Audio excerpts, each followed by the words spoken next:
There are basketball games. And then there are basketball games where Taylor Swift walks into the arena, Kylie Jenner suddenly embraces her, Selena Gomez starts posting cryptic messages from across the Atlantic, Scooter Braun is sitting just a few rows behind Taylor, Sydney Sweeney is right beside him, and another celebrity appears to completely lose his mind celebrating the Knicks. At that point, the basketball almost becomes the second story. Because what happened inside that arena was not just about a comeback on the court. It became a collision of friendships, old feuds, celebrity relationships, fan theories, social media speculation, and one very unexpected moment that had Swifties asking the same question. What exactly is going on between Taylor Swift and Kylie Jenner? That hug got people's attention immediately. And considering the history surrounding Taylor and the Kardashian-Jenner family, you can understand why.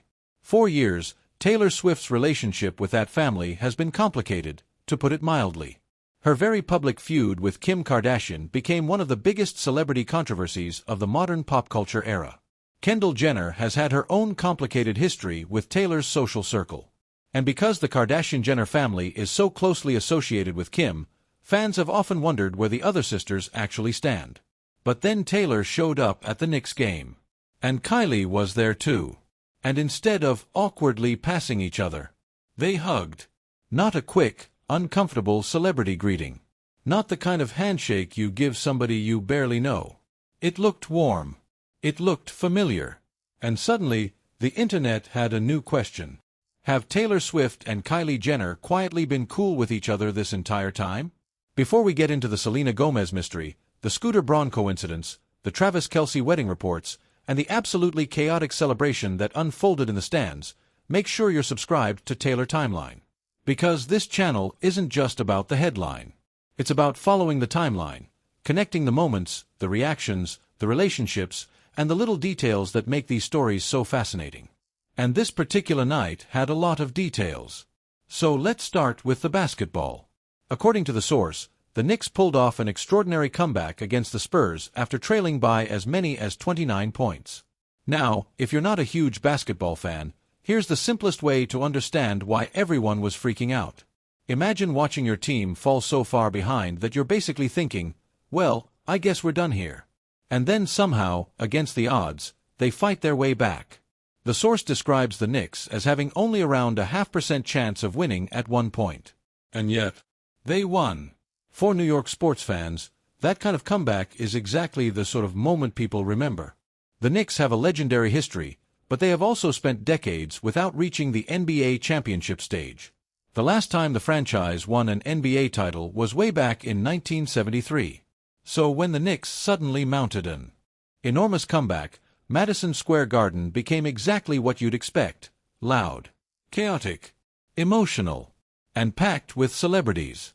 Taylor Swift was among the biggest names there. But she wasn't simply sitting quietly in the crowd. She was cheering. She was reacting. She was having fun. And at one point, she was celebrating even while the Knicks were still trailing by more than 20 points.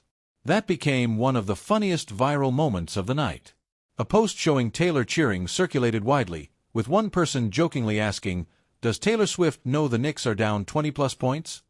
And honestly, that's the kind of moment that becomes unintentionally hilarious because Taylor looked completely committed to the experience. But there was something kind of charming about it. Because whether she understood every detail of the game or not, she was enjoying herself. And eventually, that optimism paid off. The Knicks came back. The crowd exploded. And Taylor got to celebrate a victory she had been cheering for even when the scoreboard looked terrible. There's actually something strangely inspirational about that. Sometimes you're down 22 points. Sometimes everybody else thinks you're finished. And sometimes you just keep cheering anyway. Taylor Swift's entire career has basically been built around that mentality. People have counted her out. People have predicted the end of an era.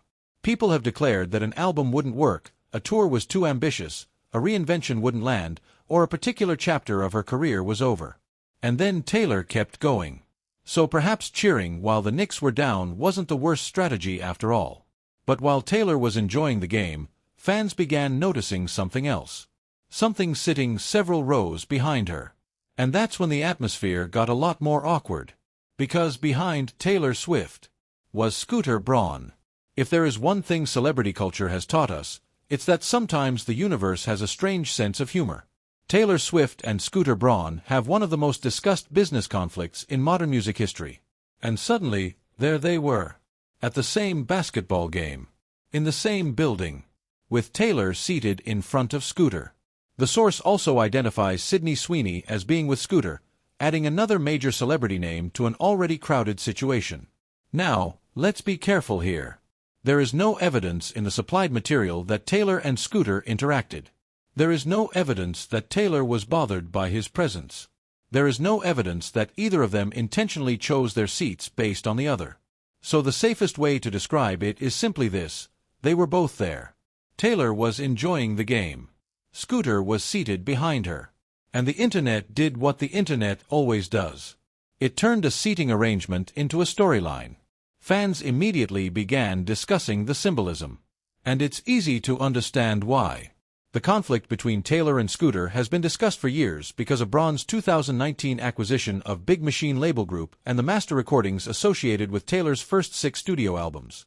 Taylor's public response to that situation became a major turning point in her career. She ultimately began re-recording her albums as part of the Taylor's Version project. And those re-recordings became much bigger than simply replacing old recordings.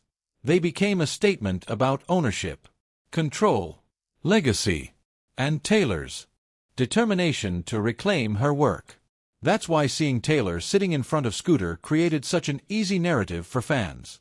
One fan essentially framed the moment as poetic justice. Taylor is now a billionaire. The Eras tour became one of the biggest tours in music history. Her re-recordings became cultural events. And the woman whose early masters became the center of one of the biggest music business controversies of the era is now sitting several rows ahead of the man who purchased the company that controlled those recordings. That's the kind of image social media loves. But there's another layer to this. Scooter has also spoken publicly about the situation in recent years. The source includes comments from one of his podcast appearances where he emphasized that he did not actually know Taylor well. He described having met her only a few times and said they had never had a substantial conversation. He also said he had once been invited to a private party by Taylor and that they expressed mutual respect. He argued that there was a misconception that he and Taylor had known each other for years or that he had managed her. And he said he learned from the situation and wished Taylor the best. Now, whatever your opinion of that explanation, the internet reaction was immediate. Because some fans felt that attempting to minimize the personal relationship actually made the situation sound even stranger. Their argument was basically, if you barely knew her, why was this such a significant business situation? And if you did not have a close relationship, why should fans interpret the acquisition as something other than a business decision? Those questions have been debated for years. But here's what matters for this particular night. Scooter was there. Taylor was there. They were photographed within the same general frame. And fans noticed. There was no confrontation. No dramatic exchange. No secret conversation caught on camera. Just two people from a complicated chapter in Taylor's career happening to occupy the same arena. Sometimes celebrity drama doesn't require an actual scene. The internet creates the scene for you. And while people were zooming in on the background of Taylor's photos, something much more interesting was happening in the foreground. Taylor was hugging Kylie Jenner. And that was the moment that really got people talking. Let's talk about the hug. Because this is where the story becomes much more complicated than a celebrity basketball appearance. Taylor Swift and Kylie Jenner have not traditionally been presented as close friends. Taylor has a long and well-documented public history with Kim Kardashian, and that history has influenced how fans view Taylor's relationship with the Kardashian-Jenner family as a whole. But Kylie is not Kim. And that's an important distinction. The internet often treats famous families like a single unit. If one person has a feud, everybody must be involved. If one person dislikes someone, everybody must dislike them. But real relationships are usually much messier. And that is exactly what this moment appeared to demonstrate. Taylor and Kylie embraced. And fans immediately started asking whether Kylie had quietly maintained a separate relationship with Taylor despite everything else surrounding their families. One post praised Kylie as the member of the family who never appeared to jump onto an anti-Taylor hate train. Another fan described the hug as almost impossible to reconcile with the idea that Taylor and the Kardashians were all on bad terms. And honestly, that's the interesting part. Because perhaps there was never a Kardashian-Jenner-wide Taylor Swift feud in the way fans sometimes imagined. Maybe individual relationships have always been more complicated. Kylie has her own friendships. Taylor has hers. And people can exist in overlapping social circles without adopting every feud associated with their friends or relatives. That doesn't mean Taylor and Kylie are secretly best friends. The source does not establish that. It doesn't establish that they've suddenly become inseparable. It doesn't prove that the Kardashian-Taylor history is over. What it does show is that they appeared comfortable enough with each other to share a warm public embrace. And that's enough to create conversation. Some fans were thrilled. Others were confused. One person essentially asked, "How can Taylor be hugging Kylie after years of Kardashian-related drama?" Another argued that Kylie has always been the more easygoing member of the family and never seemed interested in participating in every conflict surrounding her sisters. Of course, other fans pushed back. They pointed to Kylie's own history involving her former best friend Jordyn Woods and the Tristan Thompson scandal. That situation became one of the biggest friendship controversies surrounding Kylie and Jordyn. Kylie ultimately sided with her sister Khloe during the fallout, and the friendship between Kylie and Jordyn was severely damaged. So the argument that Kylie has never taken sides isn't completely accurate. Kylie has absolutely been involved in major family conflicts. But that doesn't mean she has to carry every Kardashian feud into every personal relationship. And that's why the Taylor moment is interesting. It could simply be two women being friendly. It could represent a relationship that has existed quietly for years. It could be nothing more than a warm greeting between celebrities who happen to know each other. Or it could signal that the younger generation of celebrity friendships is becoming less interested in old feuds. We don't know. And that's exactly why fans are talking about it. But there was another moment from the game that became even more viral. Taylor was cheering. Her friends were around her. The Knicks were still trailing badly. And somehow, she looked like someone who already believed they were going to win. The footage became a meme. People joked that Taylor didn't know the Knicks were losing. But the joke missed the bigger point. She kept cheering. And then the comeback happened. So maybe Taylor knew exactly what she was doing. Maybe she was simply having fun. Either way, it was a great reminder that sometimes the most entertaining celebrity moments aren't carefully planned. They're the spontaneous ones. The candid ones. The moments where somebody forgets they're being watched. And Taylor seemed to genuinely be enjoying herself. But while Taylor was celebrating in New York, another famous friend was thousands of miles away. And she had something to say. This is where the story gets messy. Because according to the source, Selena Gomez was watching the game from London. And not casually.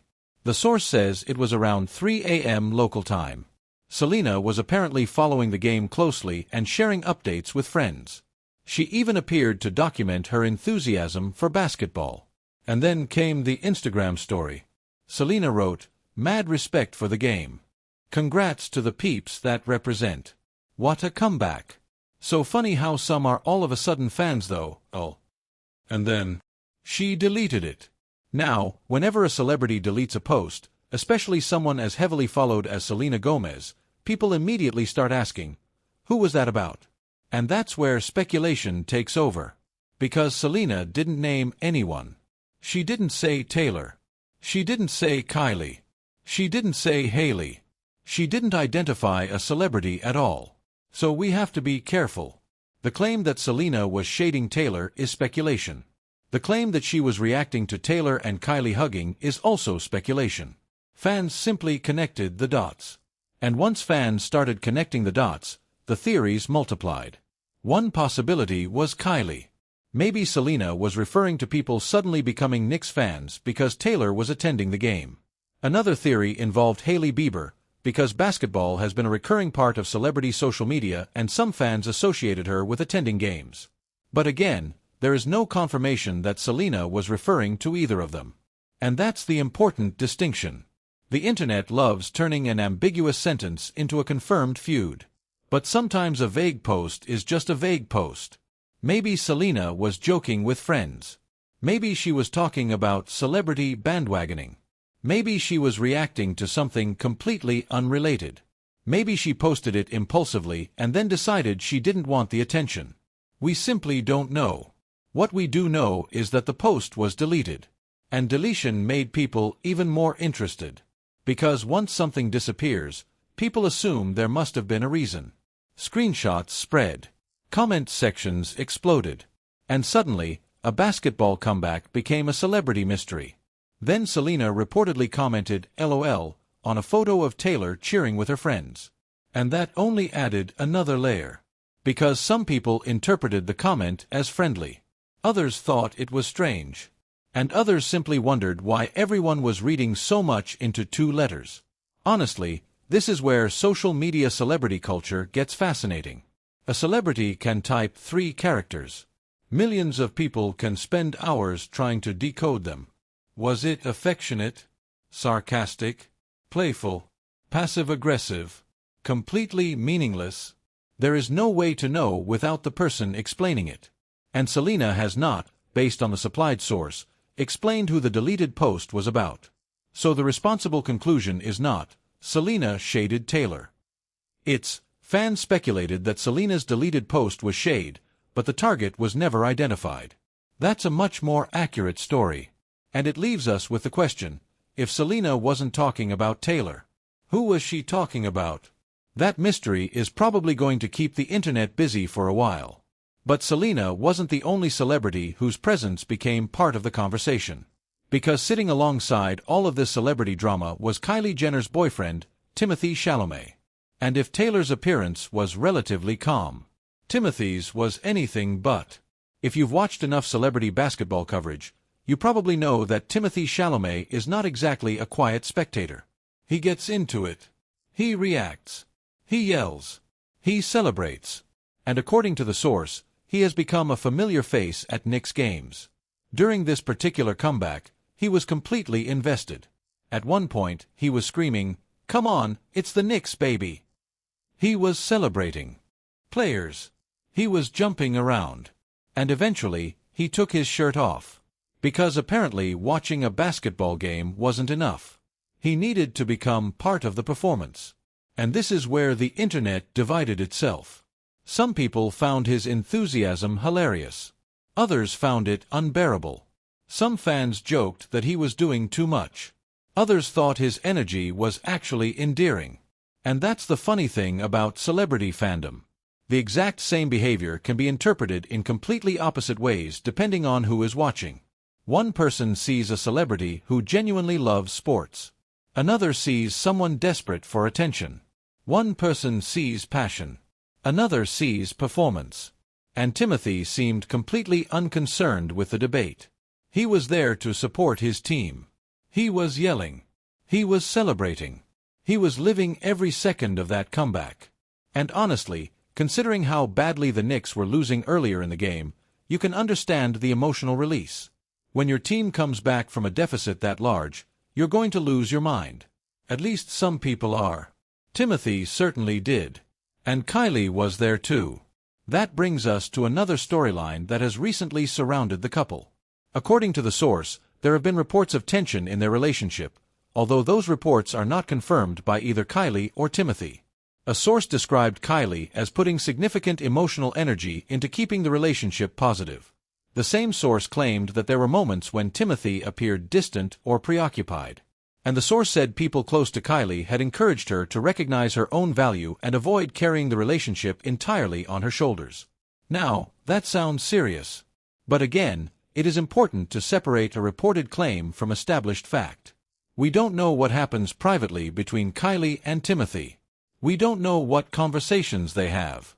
We don't know whether the relationship is struggling. And we don't know whether the anonymous source narrative accurately reflects their reality. What we can see publicly is that Kylie was at the game. Timothée was there. And they were part of the same chaotic celebrity night. Sometimes public appearances are enough to fuel another round of speculation. But perhaps the simplest explanation is also the most obvious. They went to a basketball game. They had fun. The Knicks won. And Timothée celebrated like his life depended on it. Still, There's another enormous Taylor-related story hanging over all of this. Because while everyone was talking about Taylor's hug with Kylie and Selena's mysterious post, another headline was circulating about Taylor's wedding. And this one is so dramatic that it almost sounds like a fictional celebrity storyline. According to the supplied source, reports claimed Taylor Swift and Travis Kelce were planning an enormous wedding involving more than 1,000 guests. And the location? Madison Square Garden. Yes, Madison Square Garden. The same iconic venue where Taylor has performed. The same building associated with some of the biggest moments in New York entertainment. And the source claims that the alleged event would take place on July 3rd. But here's where we need to slow down. Because this is exactly the kind of celebrity story where the headline can run faster than the facts. The source itself presents these details as reports attributed to sources. It also includes skepticism from fans who don't believe the Madison Square Garden claim. So this should not be presented as a confirmed wedding plan. There is a huge difference between Taylor Swift and Travis Kelce are getting married at Madison Square Garden, and reports have claimed that they are planning a wedding at Madison Square Garden. The second is what the source supports, and that distinction matters. Because Taylor's wedding would obviously be one of the most intensely scrutinized celebrity events in the world. Every detail would become a headline. The guest list, the dress, the venue, the music, the security, the celebrities, the family members, the ceremony, everything. The source also claims that some invited guests aren't major celebrities at all. Some allegedly only crossed paths with Taylor or Travis a few times through work or other projects. And honestly, that part is fascinating. Because if true, it would suggest the guest list isn't simply a collection of Hollywood's biggest names. It would be about personal impressions. People who were kind. People who made an impact. People who became part of their lives, even briefly. That's a much more personal way of building a wedding guest list. But again, these are reported details, not confirmed facts. And then there's the question of privacy. The source claims that guests would be contacted by text rather than through traditional invitations. It also claims Madison Square Garden could offer certain logistical advantages because of its structure, underground parking, and limited opportunities for photographers to capture the event from outside. That sounds like the kind of security planning you would expect for a wedding involving Taylor Swift. But there's also an obvious contradiction. If you choose one of the most famous entertainment venues in the world and invite more than 1,000 people, how private can the wedding really be? That is exactly why some fans are skeptical. And honestly, the idea of Taylor and Travis getting married at Madison Square Garden sounds almost too cinematic. It sounds like something designed for a movie. But perhaps that's why people find the rumor so entertaining. Taylor has spent years turning real moments into cultural events. The Eras Tour became a global phenomenon. Her concerts became celebrations. Her album releases became events. Her career has always existed at the intersection of personal storytelling and massive public spectacle. So fans naturally wonder whether her wedding would be equally extraordinary. But there's one thing we should never forget. Taylor is also someone who has increasingly valued control over her personal life. And that means a giant public wedding may not necessarily be the obvious choice.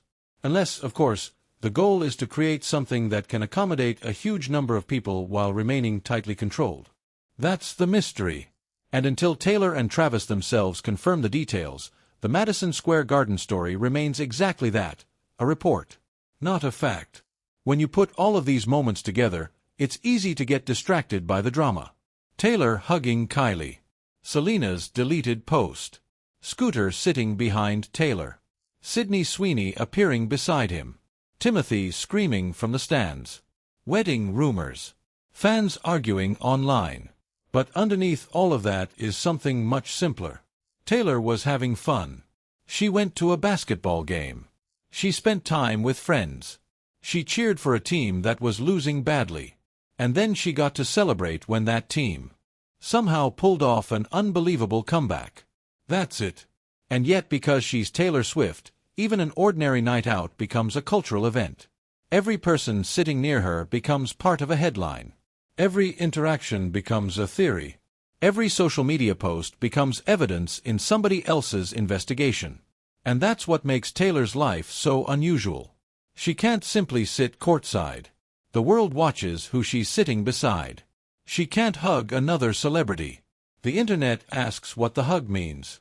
She can't cheer for a basketball team. Fans analyze whether she understands the scoreboard. And she certainly can't attend an event while an old business rival happens to be sitting behind her without people turning the seating chart into a metaphor. But perhaps the most interesting moment of the entire night wasn't any of those things. It was the comeback. Because Taylor was cheering when the Knicks were down. She wasn't waiting until victory was guaranteed. She was enjoying the experience before she knew how it would end. And then the impossible happened. The team came back. Maybe that's why the clip resonated with people. Not because Taylor Swift is somehow a basketball expert. Not because she predicted the final score. But because everybody knows what it feels like to be losing. Everybody knows what it feels like to look at the situation and think, there's no way this works out. And then, sometimes, it does. That's been one of the defining themes of Taylor's career. She has experienced rejection, public criticism, career uncertainty, massive pressure, relationships ending in the public eye, business disputes, media scrutiny, and yet she kept moving. She didn't win every battle. She didn't get every outcome she wanted. But she continued building. Album after album. Tour after tour. Era after era. And eventually, she reached a point where she could sit courtside at Madison Square Garden, cheer with her friends, and watch the team come back from a seemingly impossible deficit. That's a pretty remarkable place to end up. And perhaps that's why the Taylor-Kylie hug feels more interesting than the internet drama surrounding it. Because maybe it doesn't need to mean that an old feud has been officially erased. Maybe it doesn't mean Taylor and Kylie are suddenly inseparable. Maybe it doesn't mean the Kardashian family and Taylor have entered some brand new era of friendship. Maybe it simply means two women who know each other were happy to see each other. And sometimes that's enough. By the end of the night, there were multiple stories happening at once. Taylor Swift had watched an unbelievable Knicks comeback. She had shared a warm moment with Kylie Jenner. Scooter Braun was seated behind her. Sydney Sweeney was nearby. Selena Gomez had posted a mysterious message and deleted it. Timothée Chalamet had seemingly turned the basketball game into his own personal championship parade. And then there were the wedding rumors involving Taylor and Travis Kelce. All of those stories existed simultaneously. And that's why celebrity basketball games have become such a strange form of entertainment. The court has one story. The stands have another. And social media creates a third. The actual game may last a couple of hours. But the celebrity story can last for days. People will replay the hug. Analyze the seating arrangement. Zoom into photographs. Compare old friendships. Revisit old feuds. Screenshot deleted posts. Debate emojis. Discuss relationship rumors. And create theories about what might happen next. Some of those theories will eventually turn out to be completely wrong. Others might contain a tiny piece of truth. And a few will become tomorrow's headline. That's the nature of celebrity culture in 2026. But if there's one thing Taylor Swift has proven over and over again, it's that she doesn't need to chase the conversation. The conversation follows her. She can simply show up at a basketball game. And suddenly, everybody is talking. The bigger question now is what happens next. Does the Taylor-Kylie moment become the beginning of a more visible friendship? Was Selena's deleted post about someone completely different? Will the reported Taylor-Travis wedding details ever be confirmed? Will Taylor and Scooter remain completely separate despite occasionally appearing in the same spaces? And will Timothée ever attend a Knicks game without screaming himself hoarse? That last one may be the least mysterious of all. Probably not. But here's what makes this entire night worth remembering. For all the celebrity chaos, Taylor wasn't the person creating the drama. She was simply there. She cheered. She hugged someone. She watched her team win. And then the internet built an entire universe around it. Maybe that's the real Taylor Swift effect. The moment doesn't have to be manufactured. The moment simply has to happen. Because when Taylor walks into the room, people start looking. And when people start looking, they start talking. And when they start talking, Another chapter of the Taylor timeline begins. So whether you're here for the music, the friendships, the relationships, the fashion, the celebrity moments, the unexpected encounters, or simply the fascinating journey of watching Taylor Swift move through another era of her life, this night gave Swifties plenty to talk about. And perhaps the biggest takeaway is surprisingly simple. The Knicks were down. Taylor kept cheering. The game turned around. And by the end of the night, everybody was celebrating. Sometimes you really do have to believe before the scoreboard changes. And maybe that's the perfect lesson to take away from this entire story. Because Taylor Swift has spent years proving that the scoreboard is not always the final answer. Sometimes you're down by 22. Sometimes everyone thinks you've already lost. Sometimes the people watching you assume they know exactly how your story ends. And then, you come back. You keep going. And suddenly, the entire room is cheering with you. That is the part of Taylor's story that has always mattered most. Not the headlines. Not the rumors. Not the speculation. The resilience. The evolution. The ability to keep moving into the next era. And whatever comes next for Taylor Swift, one thing is certain. Millions of people will be watching the timeline. And we'll be right here following every moment. This is Taylor Timeline.